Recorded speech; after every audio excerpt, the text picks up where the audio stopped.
prenons ici la série Homo, si j'ose dire, le hacking du capitalisme est l'œuvre donc d'un toxicomane qui a des troubles de la personnalité, qui est animé par le désir de venger son père, aidé par sa sœur, d'un noir maigrelet, d'un petit gros insignifiant et d'une jeune fille voilée.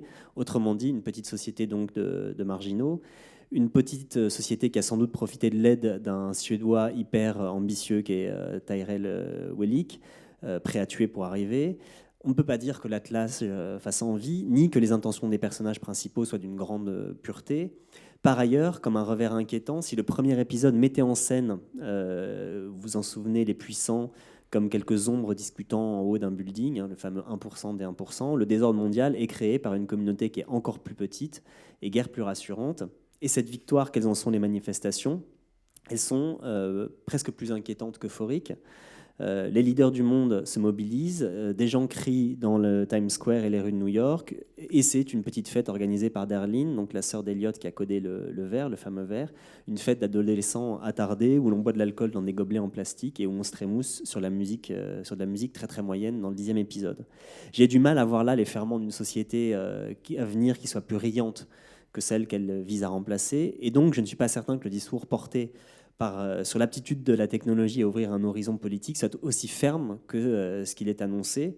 J'en veux pour preuve ce masque arboré à la fois par le membre de F-Society qui revendique le hack que par les gens qui crient à la fin dans Times Square.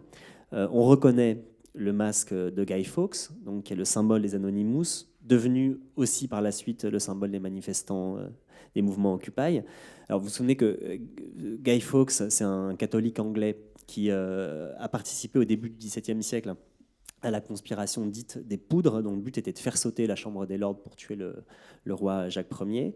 Fawkes a été arrêté, il a été condamné à mort, et d'ailleurs il s'est tué dessous tout seul en sautant de l'échafaud et en se cassant le cou en sautant de l'échafaud où il devait être pendu.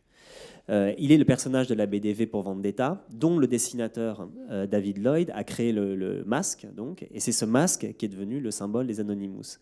Mais le masque que l'on voit ici n'est pas exactement celui des Anonymous. Il est un peu plus arrondi. La moustache, au lieu d'être droite et noire, est blanche et donc beaucoup plus volumineuse. Et deux hypothèses. La première est minimale. C'est le fait que les droits du masque appartiennent à la Warner, qui avait produit l'adaptation de la BD au cinéma, et c'est pas sûr qu'ils aient pu être rachetés. Mais bon, accordons une hypothèse un peu plus maximale qui serait un effet de style. Et quel effet? Quelque chose comme donc un arrondissement, un affadissement, voire une forme de caricature, et en même temps une inquiétude.